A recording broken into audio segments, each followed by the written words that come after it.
Yes, we are on now. All right.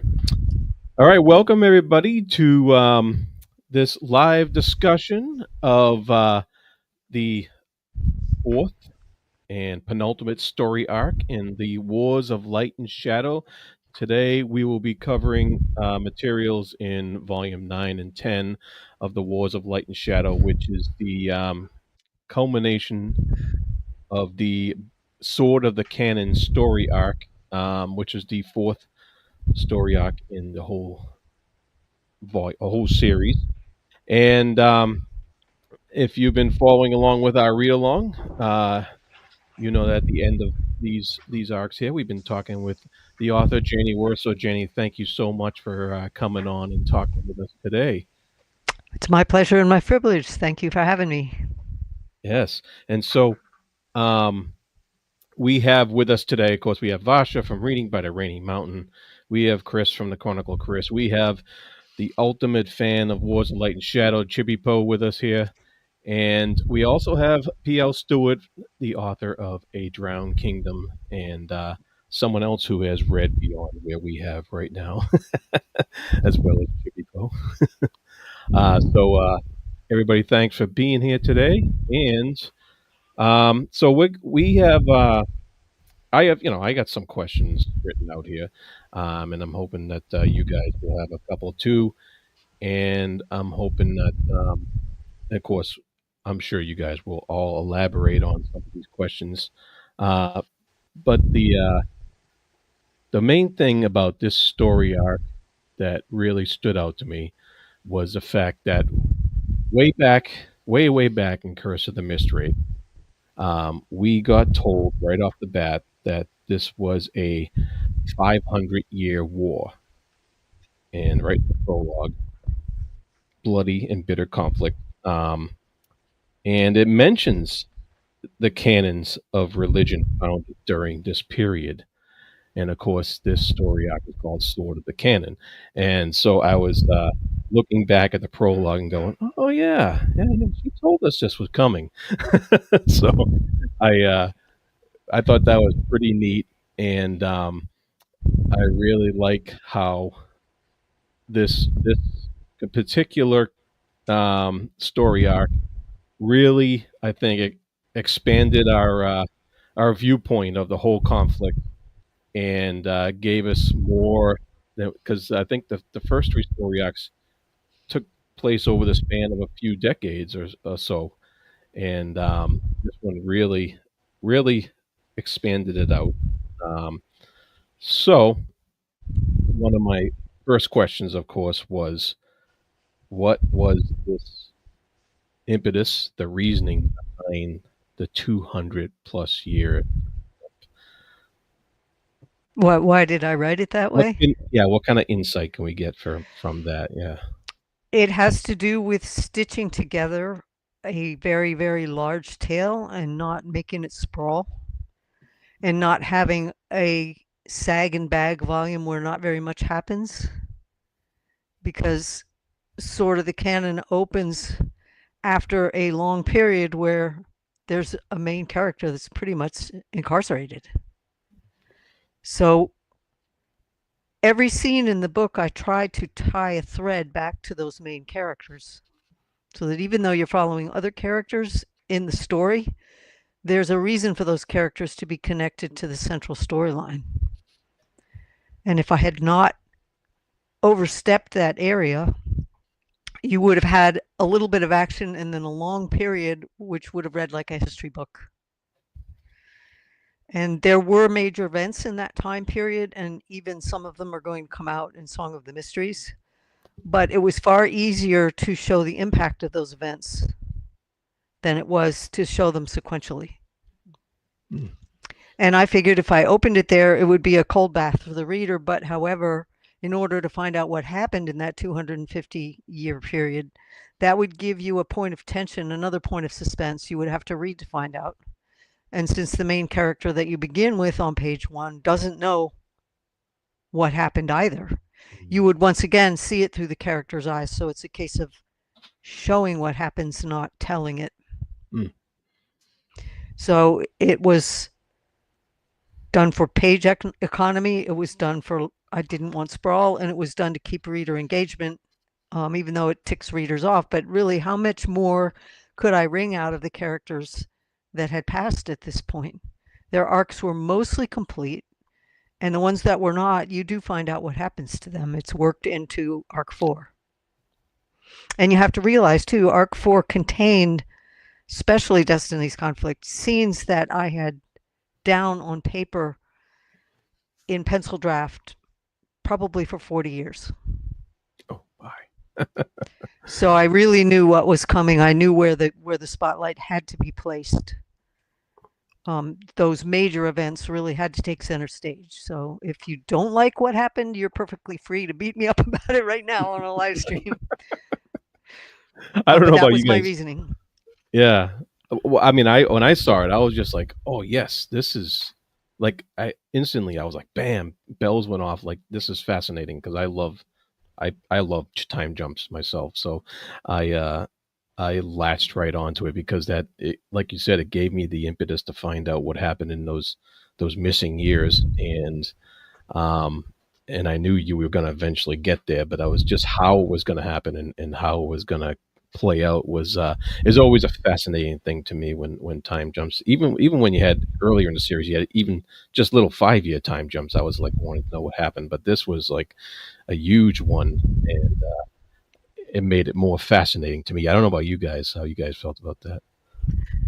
I think I felt it more because we started where Arathon ended up. I remember thinking or even wishing that it might be maybe Killadis that we have encountered here because the character is not named and we know that he's been gone for several hundred years. And, and I had this moment of please, please let it not be Arathon trapped here for 200 years. And it was. So, yeah, I think the emotions were a lot stronger for starting where we did. So yeah, I think that was an interesting choice that really paid off. Yeah, some readers howl, but you weren't going to get those characters back. So making a clean break of it and introducing a new field was, I felt, the best choice. Believe me, I had plenty of decades to think about how I was going to do it. And given the fact that I knew I had to be economical in how I finished off, so there wasn't sag and bag, it was the best choice I could make. But you still did a decent thing, Johnny, and that was keeping Evan in the story. And I think that we can all agree that that was the most important thing for me, anyway. Um,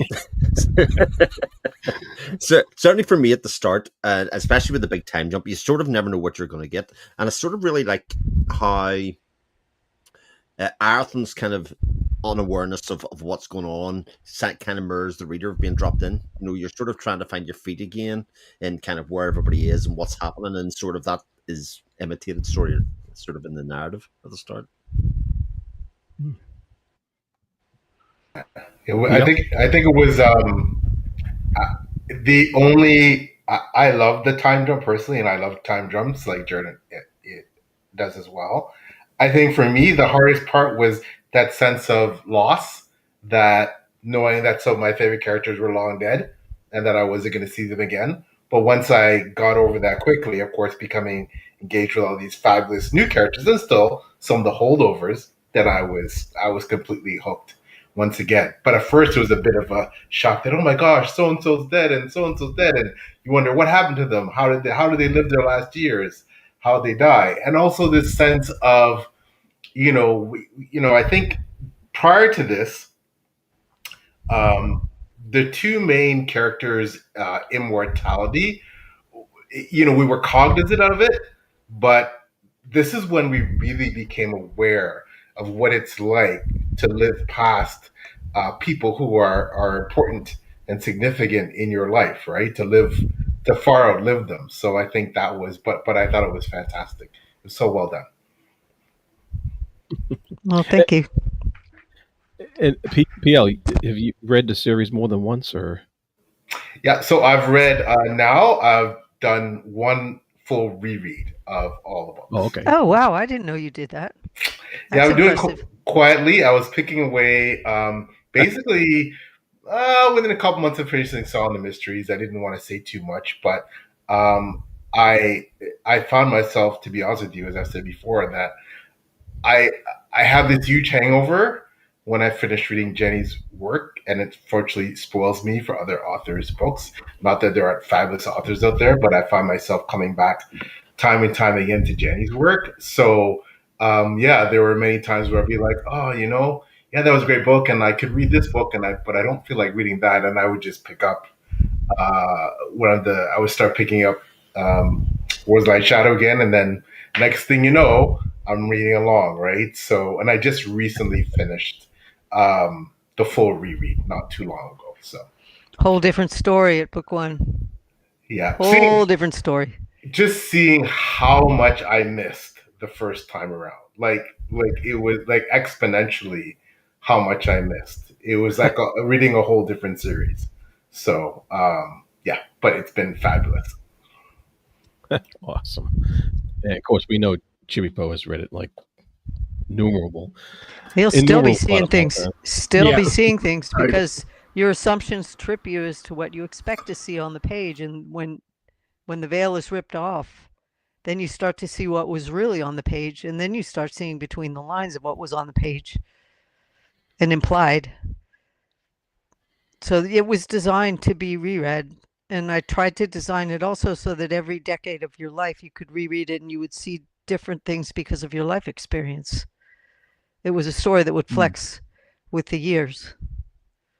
I will, testify that that's my experience because I started reading them in teenage years, so and have reread it multiple times, across the decades since. So, but yeah, PL summed it up. It's like I'll read others, and I enjoy them, but I keep coming back to these just because they're just unlike anything else.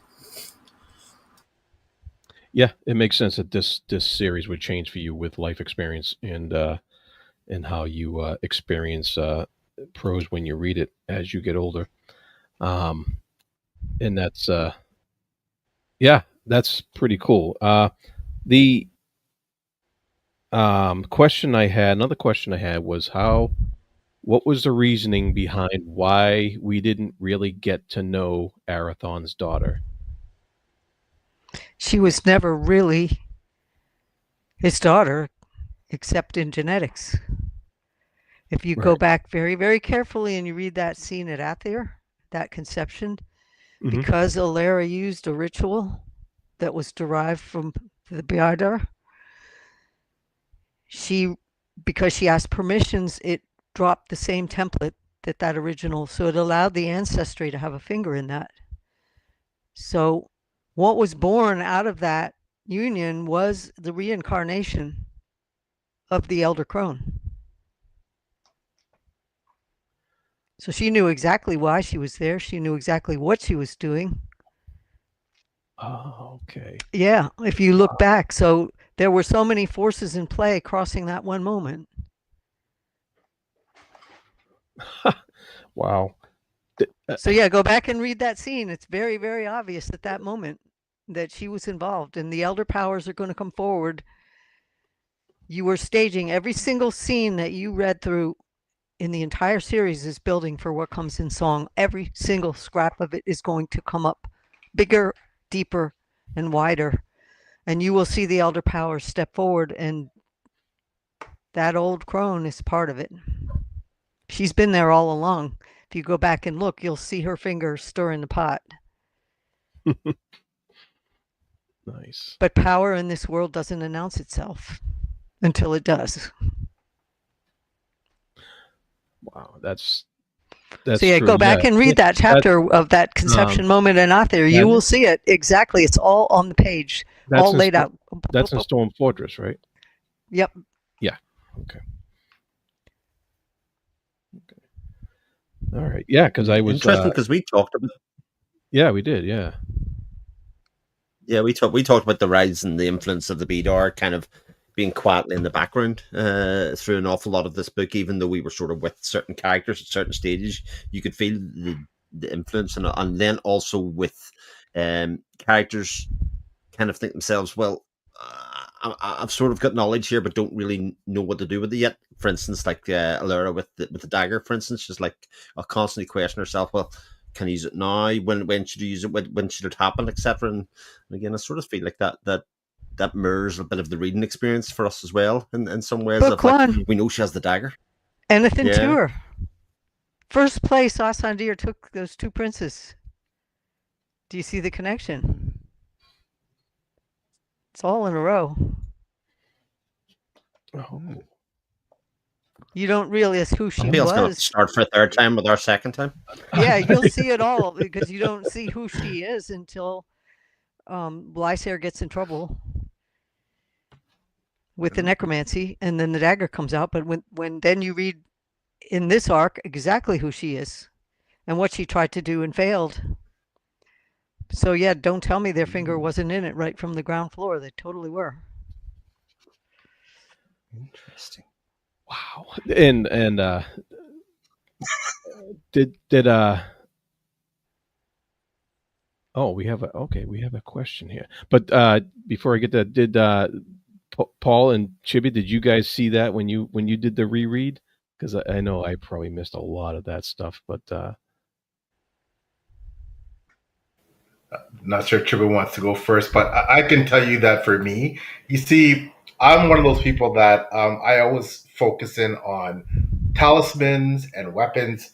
So the in Initia's trial when the beater the crone the eldest makes Alaria the tribe's emissary and gives you the knife, that's I was like, okay, this is when I I I was I understood how big it was, but yet I didn't understand. But on the reread, I did. And I think what was one of the clues for me is when Alaria, she needed clarification. She needed to consult with Sephier.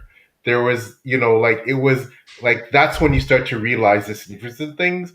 Like when the fellowship is involved, because anything the fellowship is involved with is important, right?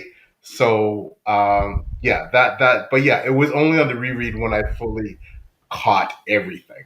You couldn't all have the caught little everything. details. You won't Yeah. have caught everything. If you want to Well, have some fun before you start into Song of the Mysteries, go back to book one, to that scene in the garret where the two princes go and meet Enithin Chur, and look at what she says to Alara. Oh She boy. says one line to Alara that just, you will see it.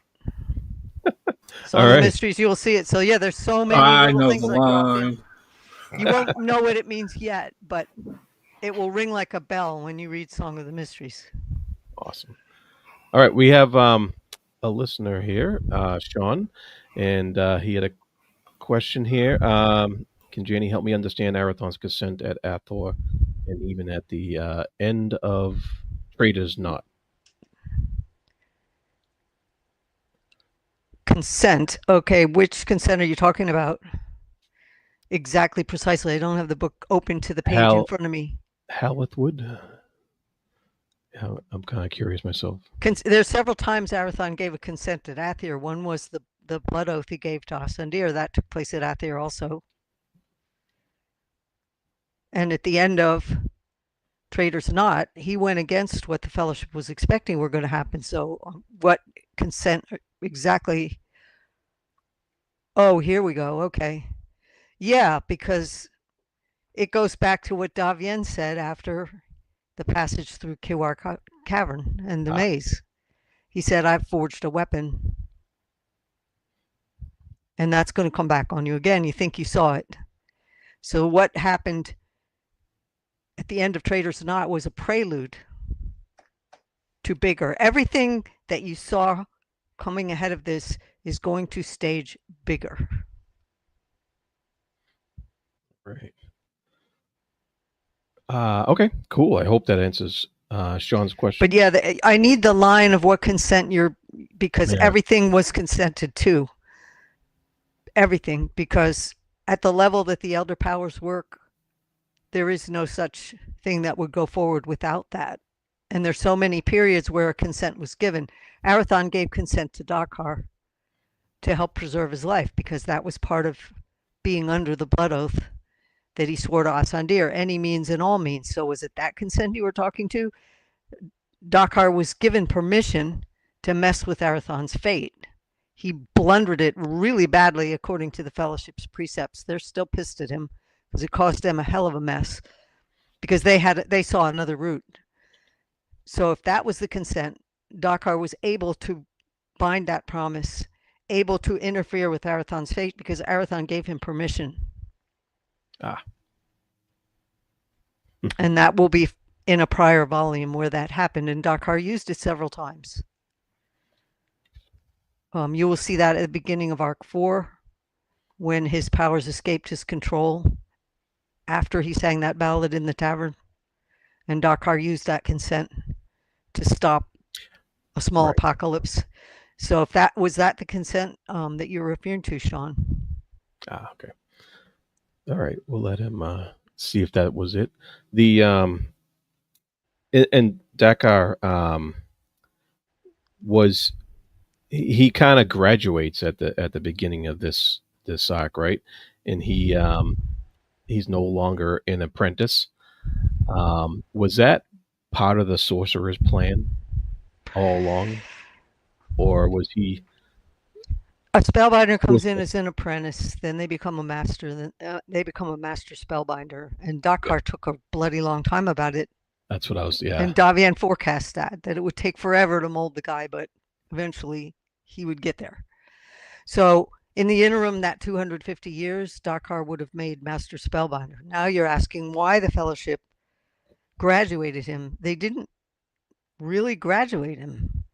What they did was they played a longhand game. They knew that he was responsible for exceeding his authority. Dakar also was speaking as a Fellowship emissary. He was under the auspices of the Fellowship when he bound that promise, so it bound the Fellowship to that promise. And he goofed badly at Aether. It was a big mistake.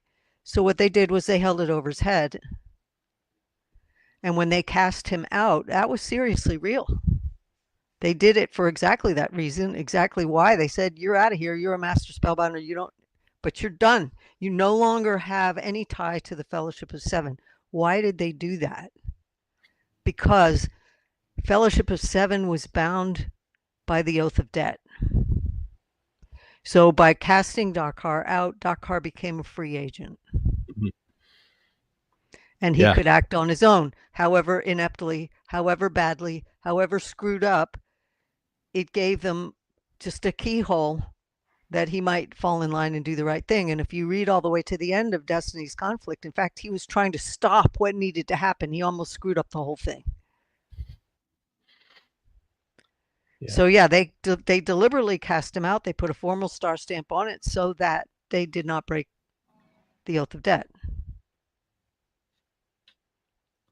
Yeah, I was wondering if they wanted him to be a free agent for some reason, but they couldn't tell him that because that would have interfered. Right. Yeah. Exactly. Yeah. That did put a lot of but it also put a lot of stress and tension too on the relationships between him and Arathon and Lysair and the sorcerers, because he wasn't tied into their their plans, and he could, like you said, he could screw them up if he wasn't careful. He was in a mess too because everybody was mad at him. He betrayed everybody. Yeah. So it's like they threw him out on his ass, but he was in a big mess with everybody. There was no guarantee the marble would roll down the right chute. Right. and I just didn't know if I never knew what Dakar was gonna get up to next, which was exciting. They called him the Mad Prophet for a reason.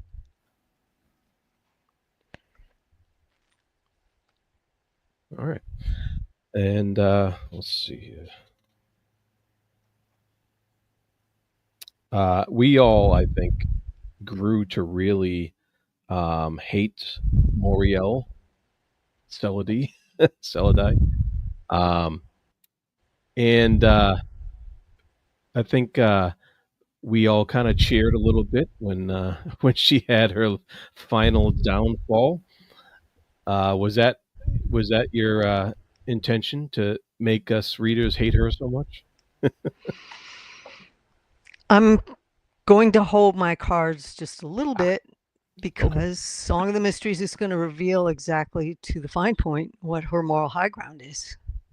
And maybe you won't look on her in the same light when you realize what she was protecting. The other thing, though, was a lot of things that were in that scene came due. She made a promise over that waystone. You come to understand what that waystone contained, which was all the failed primes and all the memories of all the other ones and all of the enslavement and all of the authoritarianism that was packed into that order because they grew corrupt over the ages. What destroyed her was less of what Arathon did as what was in that crystal guiding him to assist them to do it. And she made a promise that she broke, and that enabled the entire thing. So if you read that scene after a reread, you can really see how tightly all the rings are threaded to make that scene possible. The Waystone really did not like what it contained. Yeah, that was a revelation, actually. I think for all of us that the Waystone was not in agreement with everything that was happening with it and inside it. You never saw her ask permission to do what she did with it ever, not once. So in a way, she dug her own downfall.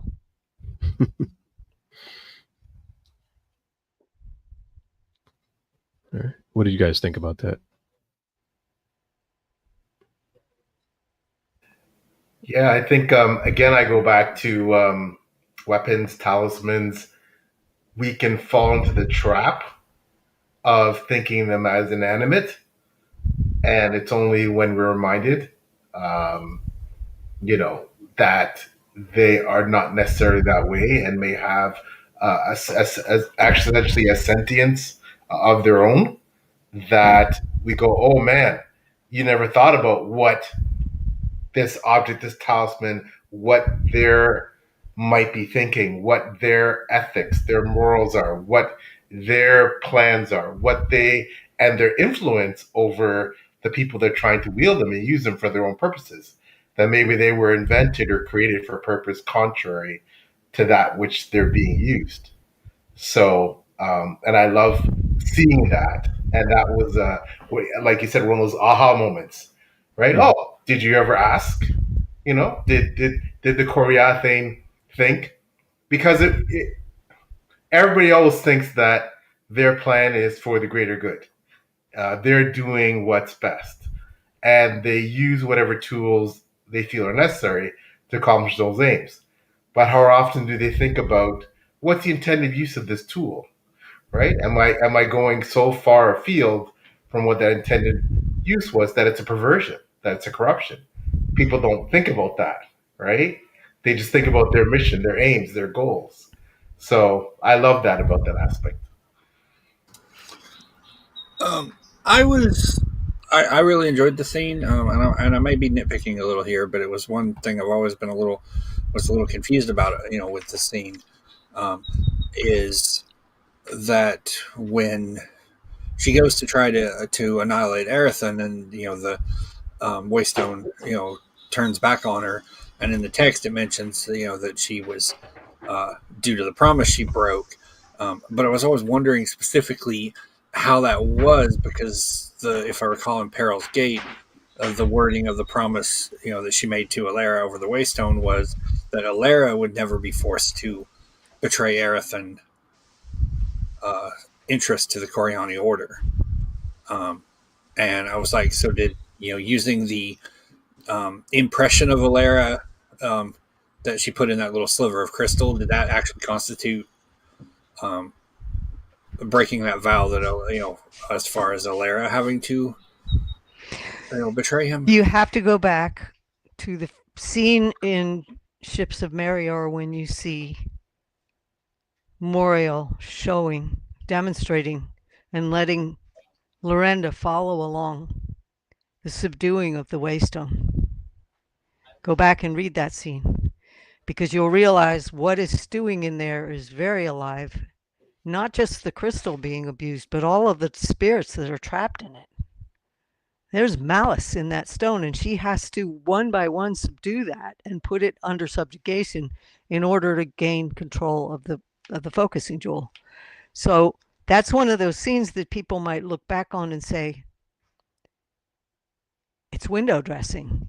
But that was the progenitor scene to show you what was inside that crystal, and it's reminded several times coming since. So what happened?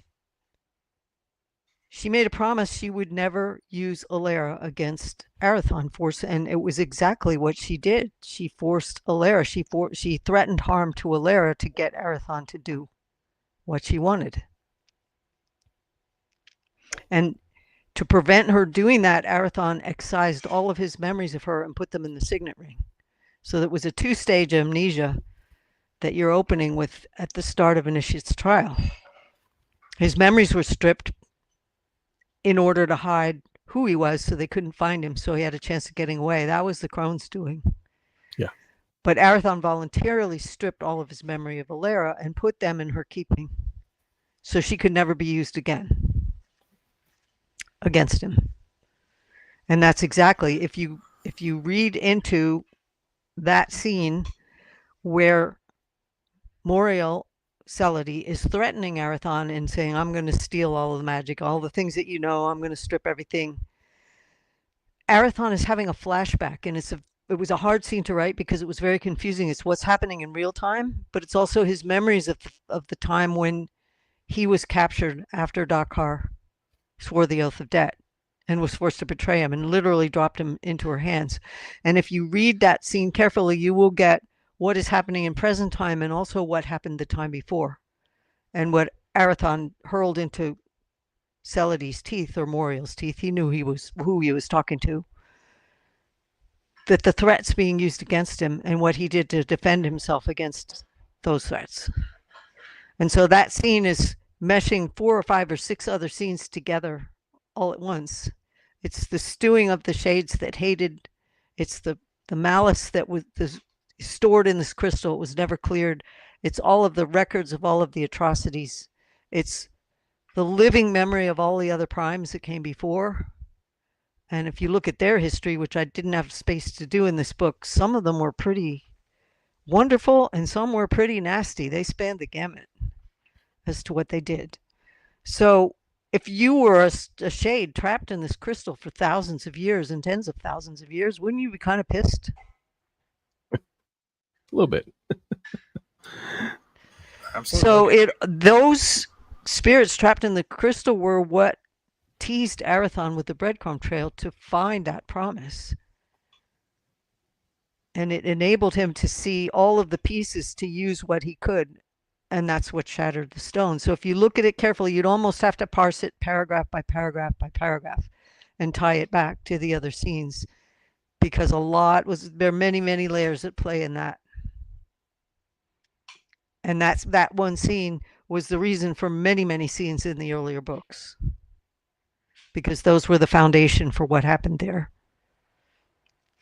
And it almost would take a reread because the first time you read some of those scenes, you probably won't remember. Who remembers the first time that Moriel showed Lorenda what subduing that stone was like? It was a very early scene in Ships.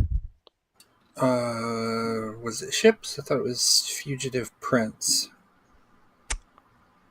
Maybe, but I thought it was in Ships. Well, yeah, because Lorena brings it to her in Warhost, in Ships and Warhost. I don't have to get. All right, so maybe it is Fugitive Prince. Maybe it's the beginning of Arc 4. Yeah, because that was when she drove her to go confront the Fellowship about it. Okay, so yeah, it would have been Fugitive Prince. You're correct there.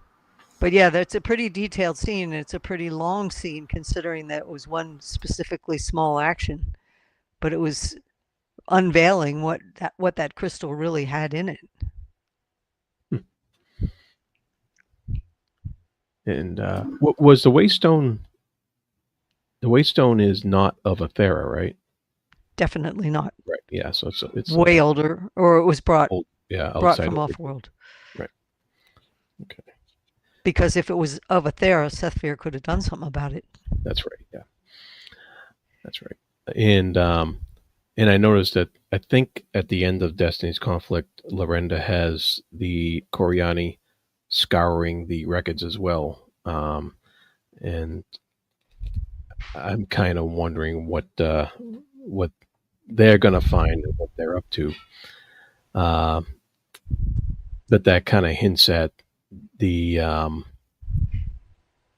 that what you said earlier about getting a bigger picture of their mission in the upcoming songs of the mysteries. So It'll be there. yeah, It's waiting for you. Alrighty.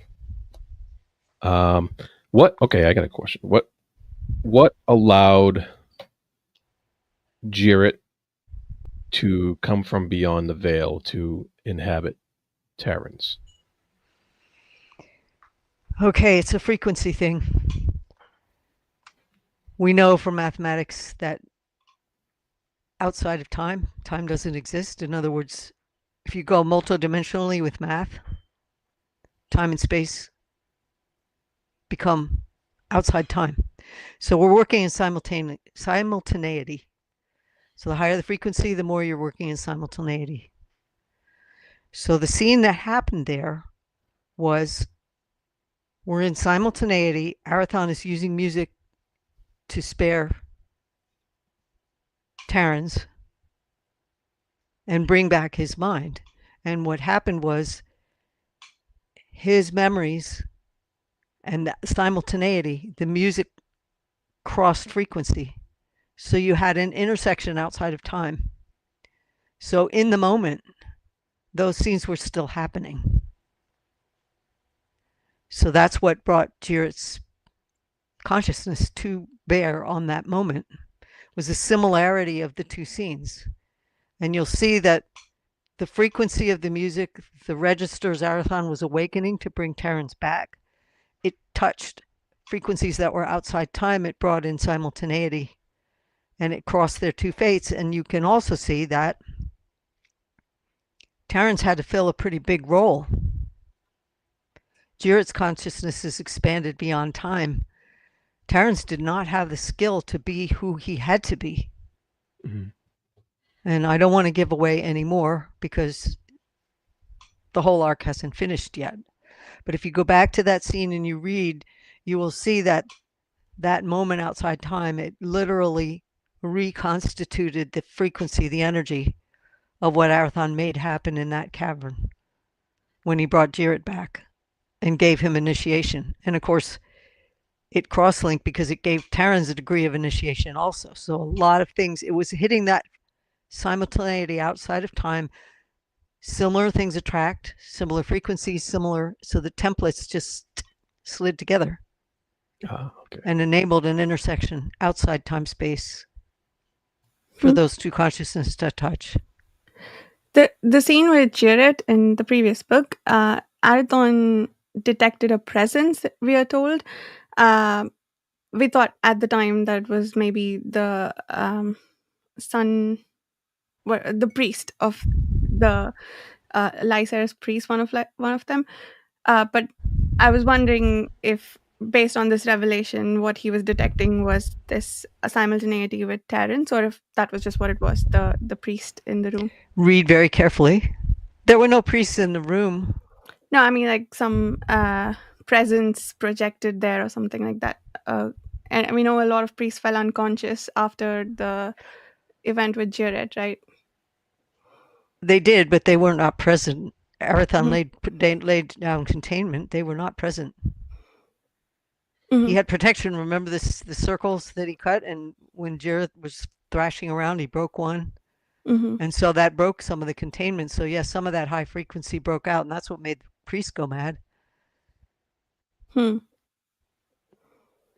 Okay. So but the presence could have read the scene really carefully. Okay. Read the scene really carefully and then see what you think. What book was that back in? That was back in Perils Gate, Perils Gate. Okay. about halfway through.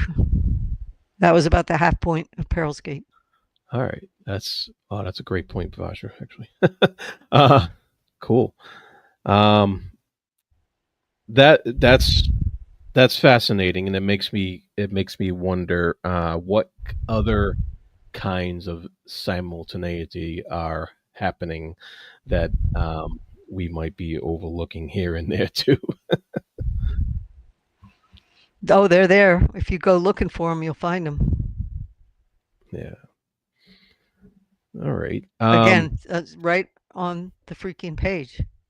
And some of them won't ring for you until you've seen Song of the Mysteries all the way through. Then you go back, even in book 1, and you go, oh my God, how did I not see that? Cool. And Chris, were you saying something? So the shamans in from Vivet's people there, they it seems like they use coercion on some of the animals around them, the birds and stuff like that.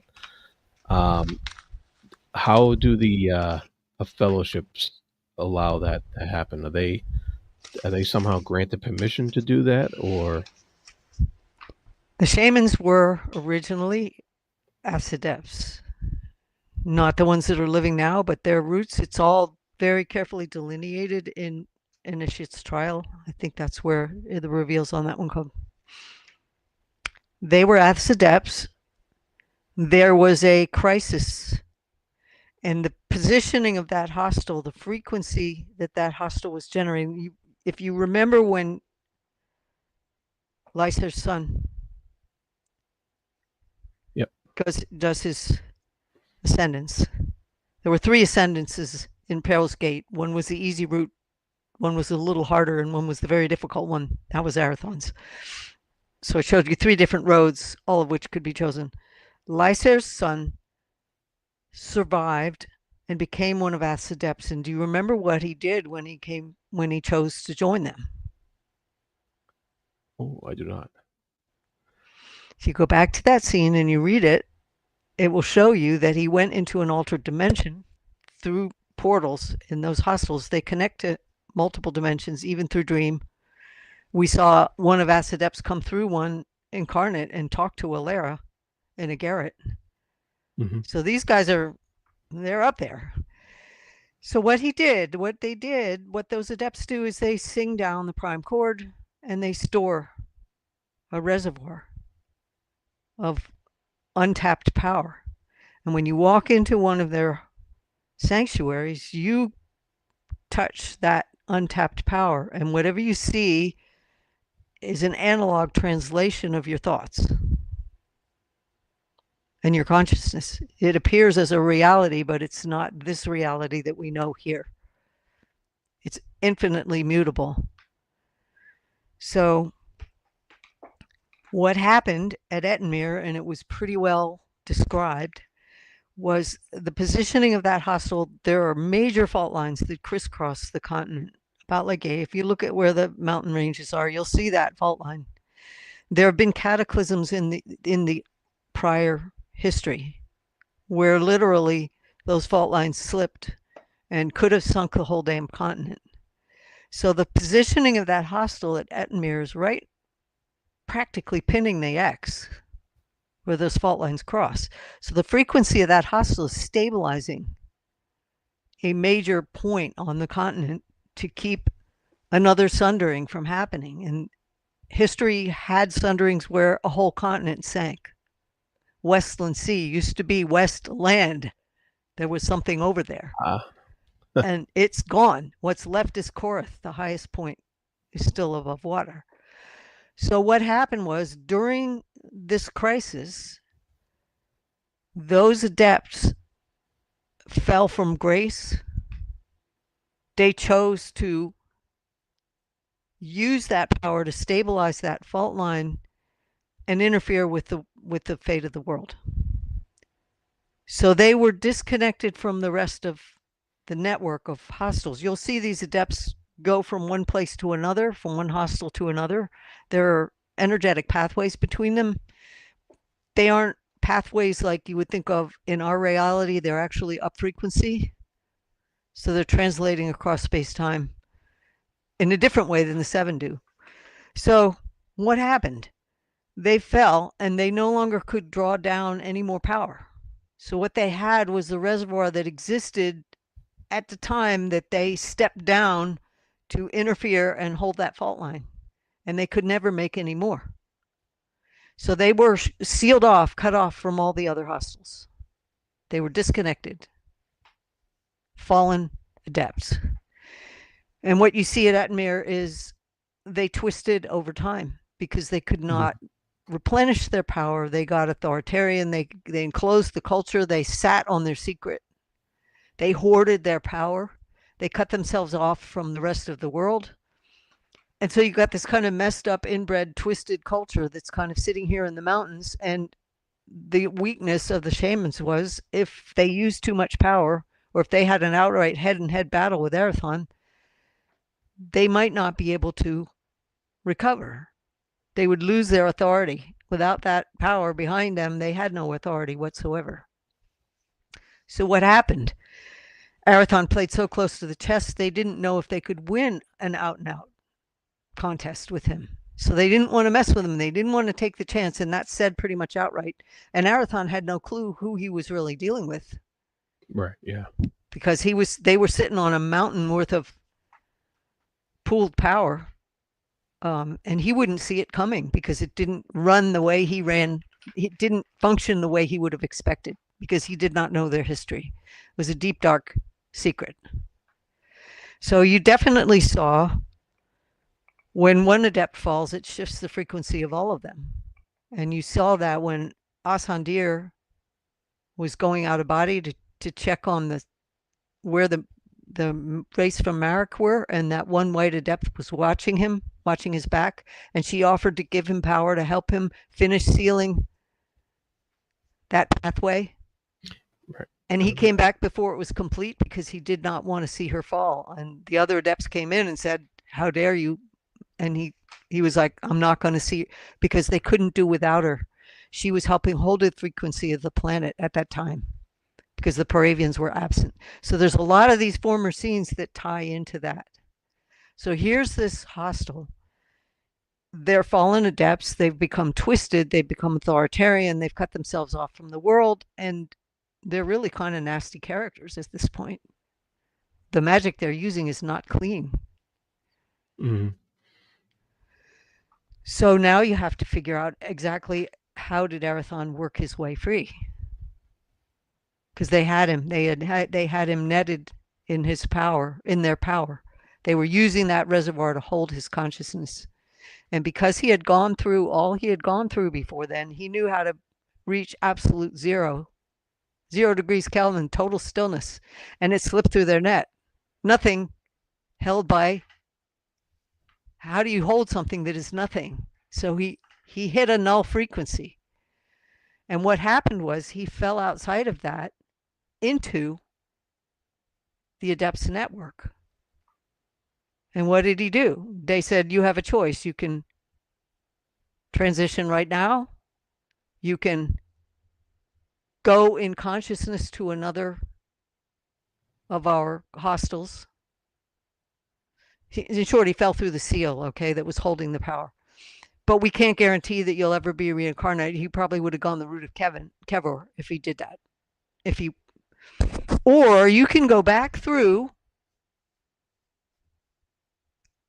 the weave, through the containment that these shamans have woven around this net of power, and you can take us with you. That's the choice that they gave Erathon. If you read that scene very carefully, and it leans on all the other scenes you've seen before. So that's exactly what he did. And guess what? Go back to Ship Samaria when Lysair went into the hostel and all his horses got turned loose and all their, anything that's not free gets released. So what happened? He brought the adepts with them and they reclaimed their sanctuary. And everything that was held captive was set free, just like that.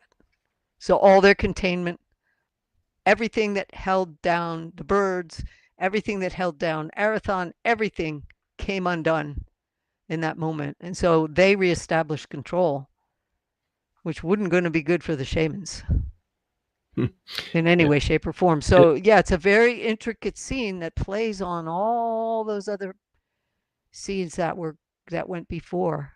So does that explain it for you just a bit? Yeah. Well, in what in the why couldn't the fellowship have done that before? Are they not allowed to interfere with Permission. S? Okay, adepts. Yeah. Permission.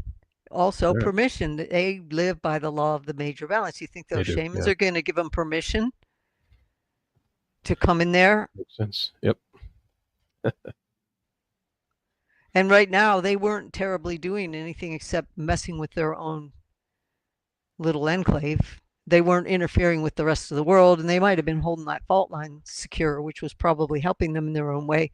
But if you understand how the law works on Ethera, it's not the same way that people assume. It's not aristocracy ruling. It's not. You have the fellowship sorcerers that were called to Ethera in the Second Age by the dragons, and their purpose was defend the Paravians from everything that we created that will threaten them, and all those other dragons that don't give a damn. You've read the opening line on Song of the Mysteries, and it says not all the dragons agreed to leave the Paravians alone. So you have the Fellowship sorcerers who were bound by the dragons to defend the Paravians and keep the planet intact, come hell or high water. That is their first loyalty. They don't have a choice. They were bound. Okay, now you have 20,000 refugees and fallen apart starships who discover this planet, and what do you do with them? Send them on and let them all die off? Or do you allow them to take refuge? Big problem. Huge council meetings. What do we do with these refugees?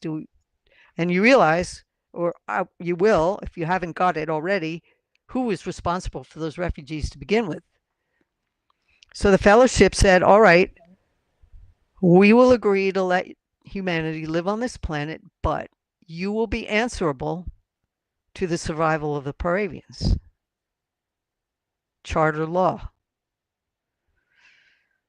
You can't do anything that will threaten the Paravian survival, and you have to drop all of your previous memory of your previous culture. Everything's got to go, and you have to become native to this world, and you have to fit in with what's already here, or bye-bye, you're gone. So that was the compact. And the fellowship swore surety that if mankind ever stepped outside of this compact, they would be responsible for whatever it took to eradicate the problem.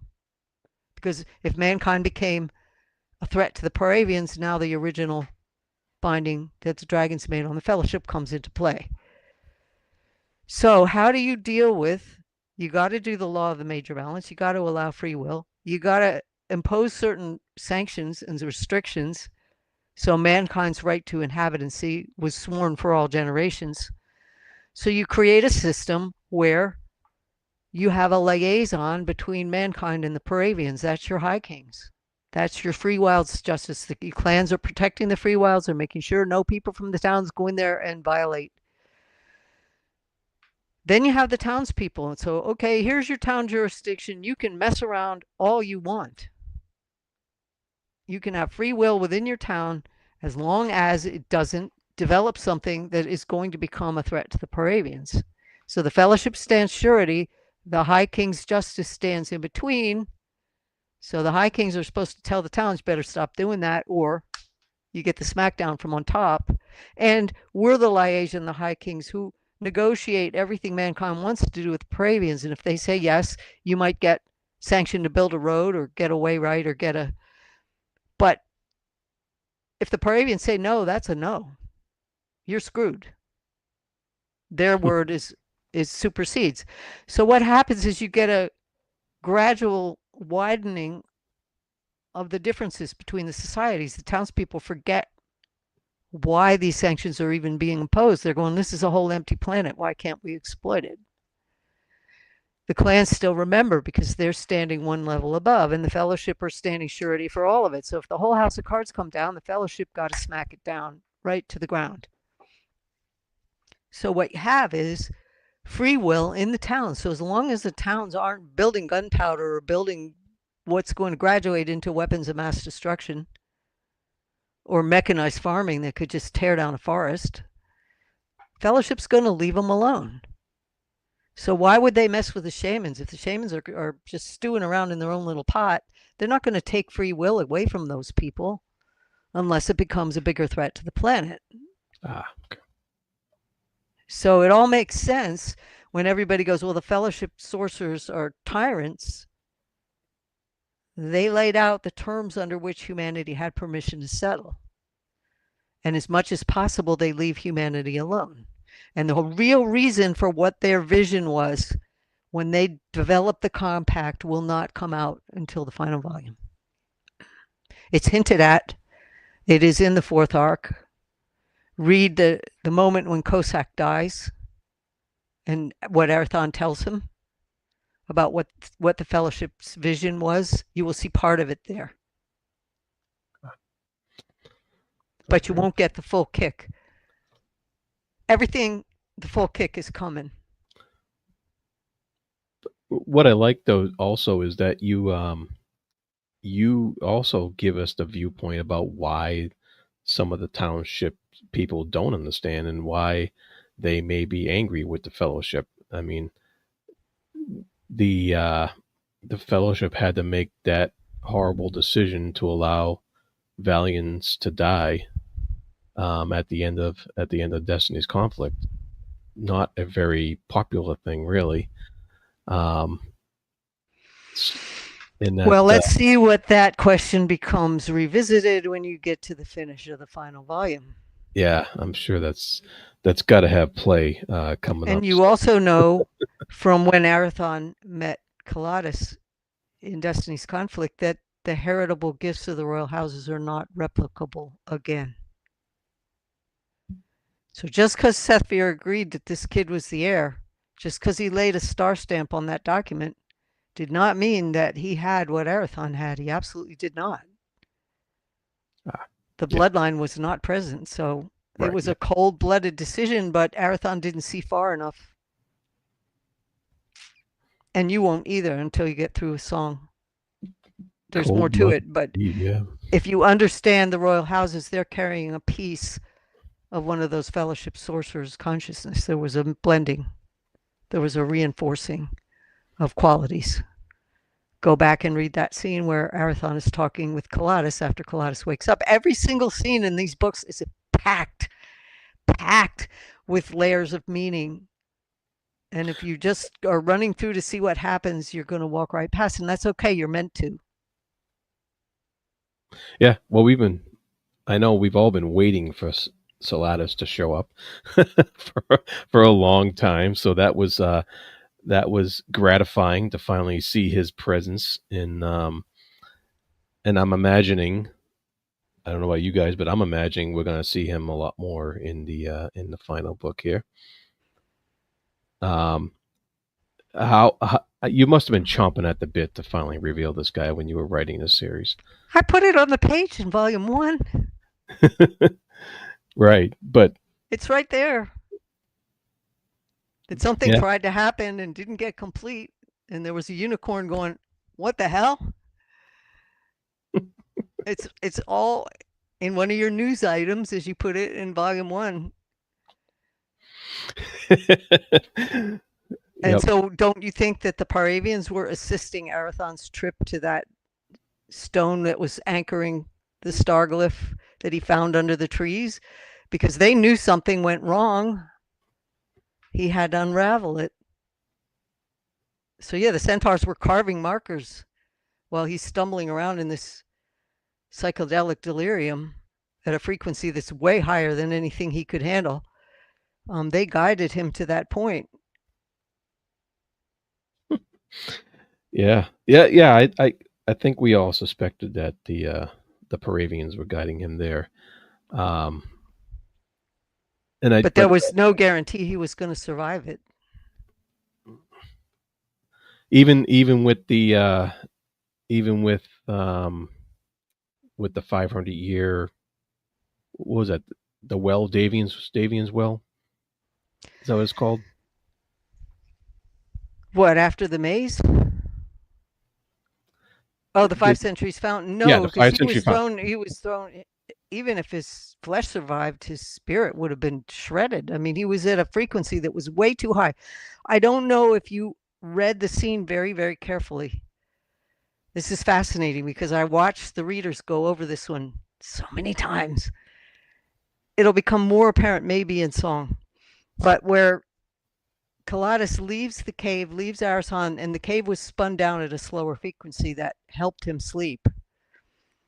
And he walks into the presence of where the Paravians are holding their celebration, and he encounters Tahavel, who is the warden of Althane, who schooled Sethvir to handle that frequency, to handle the planetary consciousness.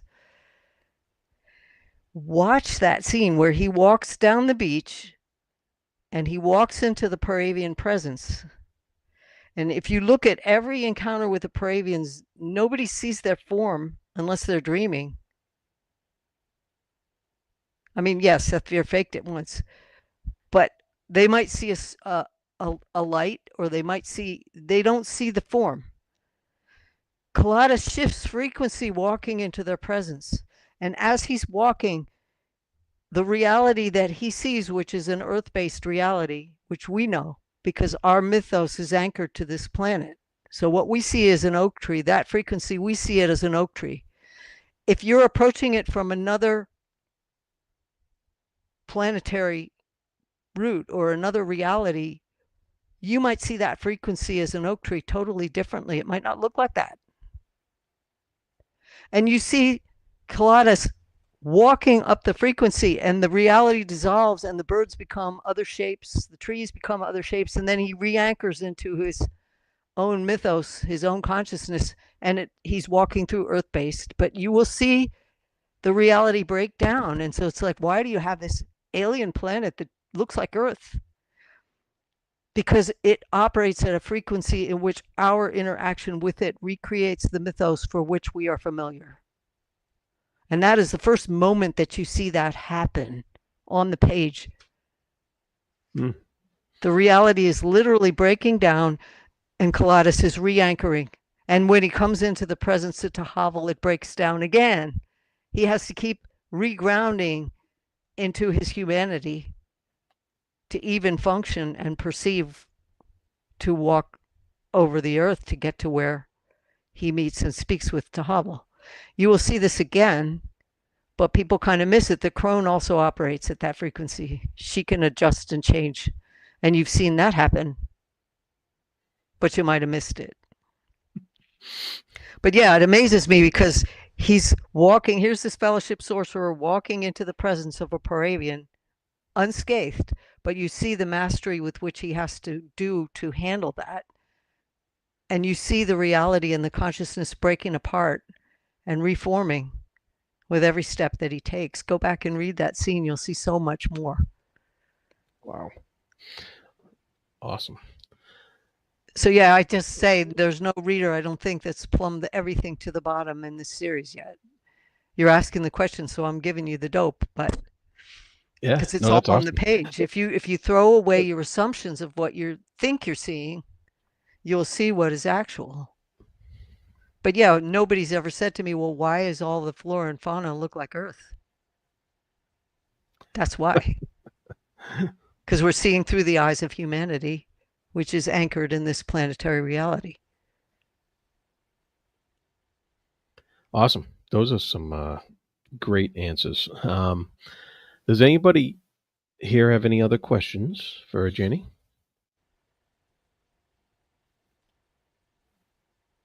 No? Are we You've done a good great there? job there, Jared. Yeah, yeah. What's that? You've done a great job there, Jared, in covering a lot of things that I had on Oh. my list. Yeah. Yeah. I just wanted to make a quick comment that, Janny, so many things about your books are tops for me amongst all authors. But I think, me and my fascination with faith and spirituality, religion. The true sect for me was just everything about that whole storyline was just mind-boggling. And we've talked about the Hatchet being one of my favorite characters. Just an incredible character. And I think for me, it was just the entire, how it formed, the origins, which again linked back to another one of my favorite characters in Sulfin. The arc of the true sect, which it's not written yet. If you haven't gotten the Song of the Mysteries, and I just thought that storyline and everything about the true sect was just incredible and just added an extra dimension, an extra layer of fabulousness to this Well, thank to this you. arc. It certainly hit on one of the things that really ticks me off about our world and our reality, because we have so many beautiful things in many of our spiritual traditions. Incredible things, things that are so powerful that if we lived by them, we could have a different world. But the minute it becomes political, it gets dirty. And the minute that somebody believes something absolutely and doesn't question it anymore, critical thinking is no longer applied. The minute you get a dogma, you become a tool to be more political and to be used as a weapon against others. And that is something that our history has said again and again and again. And Christianity, or many of the religions in this world, were seized upon by political powers to use to control people, control what they think, control what they believe, control how they can act. And it's been used to create more inequity, used to create more harm and more pain. And I'm not talking about the spiritual teaching, because all of them have a piece of it, and it's quite beautiful. But it's when it becomes a political tool. So in this series, what we saw is a dogmatic religion that was created as a political tool. Yeah. And what can happen?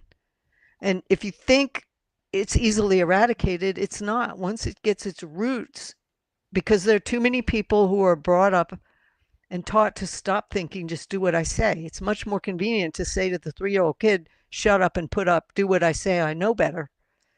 And if you don't mature out of that, it's very hard to throw off that desire to relinquish your control, stop thinking, and just do what you're told, because then it's safe. But to me, it's less safe. It's scarier applying your critical thought and trying to flex with the times and trying to look at what's the right thing to do. It might not always follow the book. The right thing to do definitely might not always follow the book. But who wrote the book? And what were they trying to do? So that was a big theme in this series, was saying, be careful what you believe in, because you shall surely find it, as my father used to say. And you will become the tool of anyone who fits what that belief is. And then you will blindly follow whatever they tell you to do. And a lot of blood has been shed over that. A lot of horrible things certainly are still being done in the name of that. Sean here wants to give you a thanks for this series. The Philosophical Debtor series is bar none. I never thought so much about what justice in the fantasy series. So he shouts out a thank you to you. Oh, well, you're welcome. So thank you, Sean, for saying that.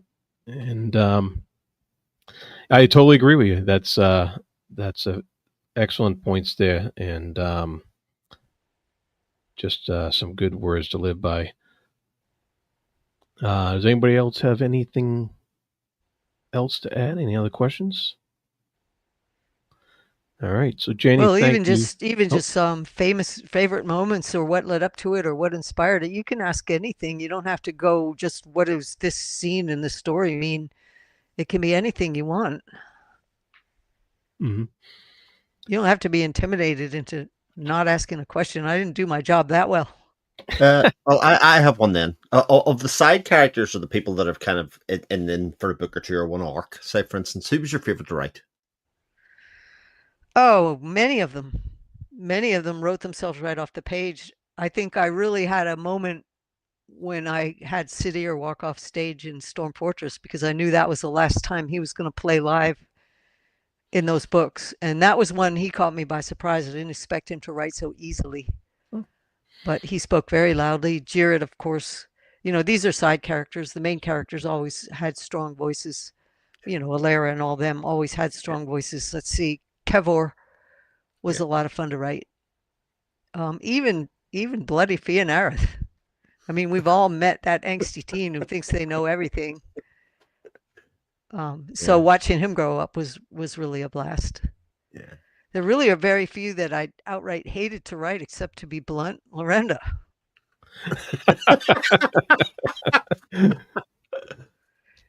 But you meet people like that where their ambition is bigger than anything else in their lives. Right. Or their ego is bigger than anything else in their lives. I mean, Muriel, I had more sympathy for her because I knew what she was guarding. I knew what she was protecting. I knew what her point of view was, twisted though it became. She was a desperate woman. Yeah. And what about Vivette? She seemed to have a level of desperation too, and kind of a tragic end there. Yeah, she was a tragedy, and I hope you felt by the end that she was. Yeah, absolutely. That she ran away from home. What she wanted was an education. She fell in with the wrong people. She became a low-level Coriathane, and she got used completely as a tool. And her moment of coming into herself, which you saw, was what got her killed. But I don't think those priests would have let her out anyway. I don't think she was going to come through that one. Yeah, the Coriathane completely abandoned her to the priests, and they were not going to let her loose.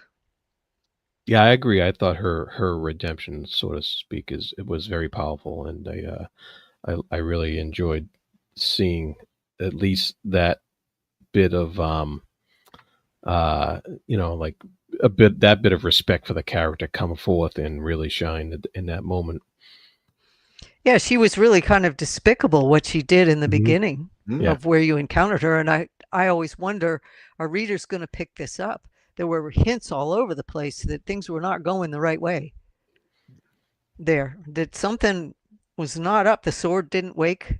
There were so many things that were pointing to this. Something really is twisted. Don't believe her. But in the end, she came to see that she was wrong, and so she redeemed herself in her own way. But yeah, she was a tragic character, start to finish. And how many people are caught in a tiny insular culture and try to break out, and bad things happen? So they're just not prepared for the bigger world. Yeah, and that reflect. I've read too many real world accounts of something like that happening too. So that was there's a danger to keeping your kids closeted. Powerful character. Keeping your culture so closed, and the ones who try to break away, not all of them succeed. Yeah, and in some ways, coming from a background like that, she was always going to feel alienated wherever she went. Her identity was destroyed before it could even form in a mature or natural way, and that's what the Coriathane exploited. And it breaks the heart to think of how many kids in the world today are the victims of exactly that. They're closeted in an insular culture that doesn't teach them to be a human being first. Yep. Yeah, very well done there. Very well done. I like that story arc a lot. Yeah. Let's see. We'll probably see more Daliana, right? Yes. You'll have to read and find out. And well, I hope so, because I think there's a lot more of her story to tell. Do I ever drop a character and just let them peter away? Was there a character ever in this book that you wanted to know what happened to that I just didn't tell you? Not that I know of yet. So yeah, I don't think I screwed up there. I So, don't think so, so. so, You can come after me with a baseball bat. But sometimes I didn't like the end, but poor Talith. I'm still not over it. she was way too spirited for what happened to her because she was not going to survive going against Lysair's belief system. And she had the guts to not do what Viva did, which was knuckle under. Yeah.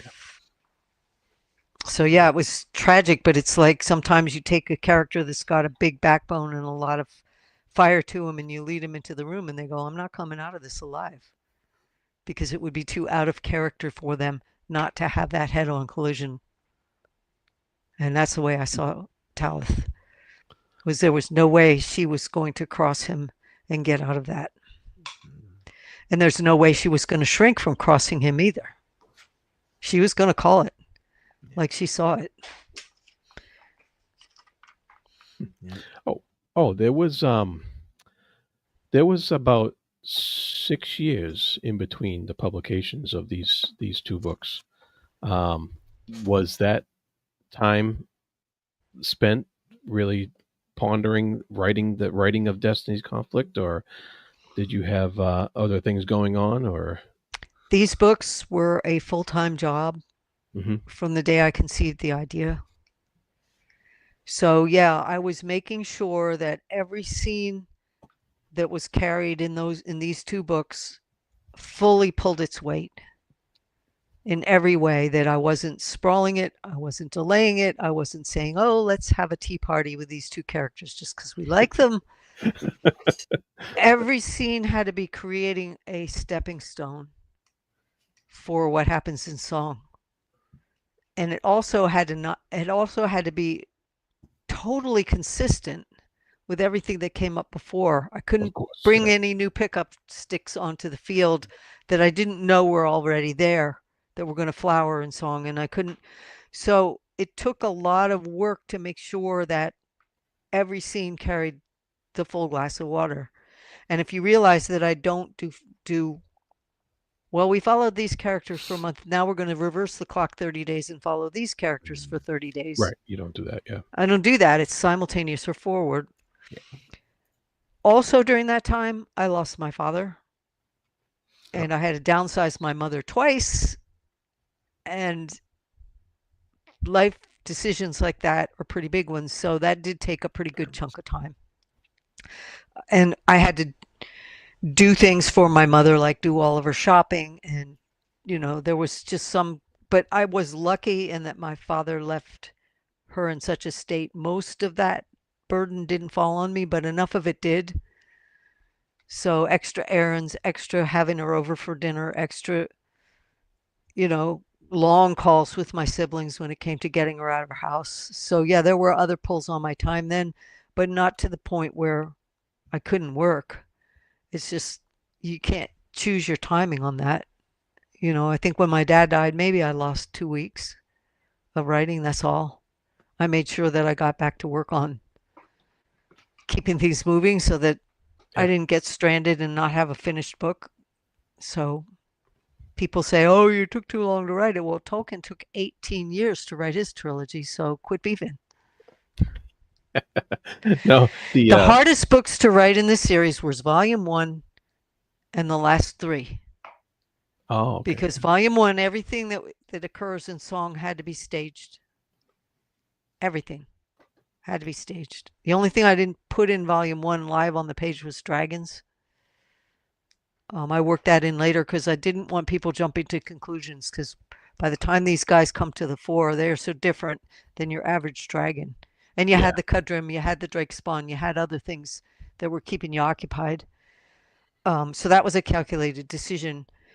When it got to the final 3, I'm closing doors, not opening new ones. So there was no space to expand anything.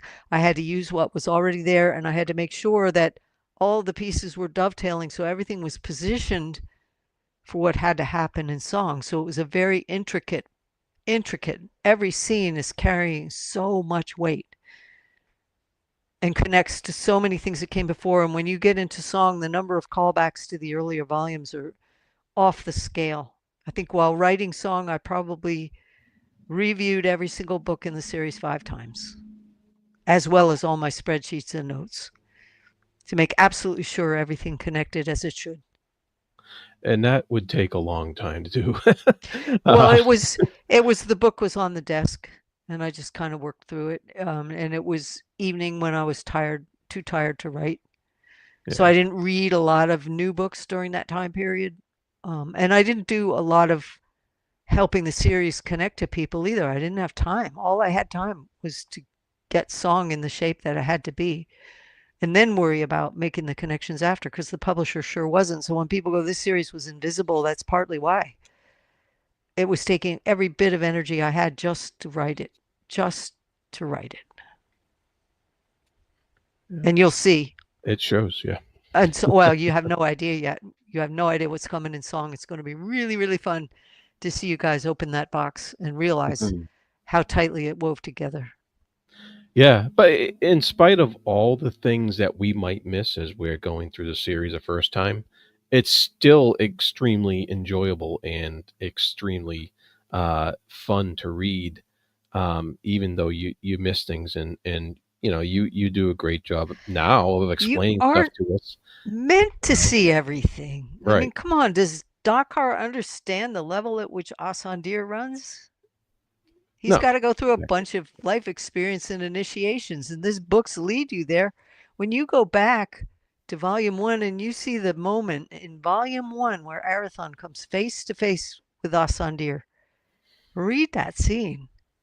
It will blow you away what Arathon saw when he saw Asandir, but the readers miss completely because you're not prepared. You don't have the perspective. You don't have the life experience in the book. You haven't gone through the initiations that the characters have to be perceiving on the level which Arathon was initiate master when he walked into that. Volume 1, he was an initiate master on page 1. So what he is seeing compared to what the other characters around him are seeing, you will appreciate when you go back and look at volume 1. So when you say, oh, I missed all this, this is not a fault. We go through life without the perspective that we're going to have when we're fully adult. We go through childhood not knowing. We go through, even up to when we die, we still don't have the perspective to understand all of everything that we're playing with down here on this planet. And so how could you possibly see it all? You're not meant to see it all. This is a series that is intended to be reread because you will see it at a different perspective on the second pass. But I don't expect that readers necessarily feel it's worth their time to do that. That's up to them. It's there to be found, but it's not expected. But to be able to write to that perspective, I find truly incredible. So that was the whole point. That's why I spent 30 years developing it before I published volume 1, because that was the point. I know what I was trying to write in Song of the Mysteries. I knew what I was trying to write in Initiate's Trial. I knew what I was trying to write in Peril's Gate. I didn't have the life experience to do it. So I walked off the cliff saying, I will gain that life experience in the decades it takes to write this, so that when I get to those scenes, I'll know how to put them on the page.